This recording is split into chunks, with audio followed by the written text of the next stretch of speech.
Our students have been given experiential learning in the classes by integrating programs where industry partners come and step into the classes.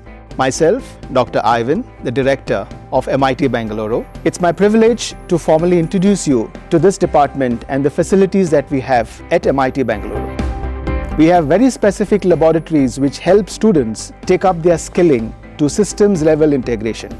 Let me also introduce to you what is MAVRO, an autonomous rover where students get an opportunity to learn hands-on into the laboratory and actually experiment on this vehicle.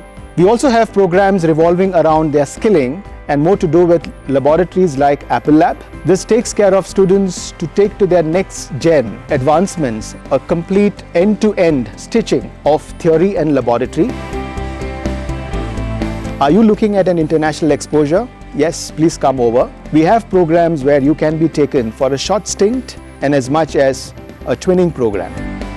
While it is imperative to study curriculum set by the regulatory authorities, we also have programs which are coined to take our students extra mile, are in close conjunction to look at how our students can be taken up to a level of skills and how it can be deployed in terms of an experiential learning.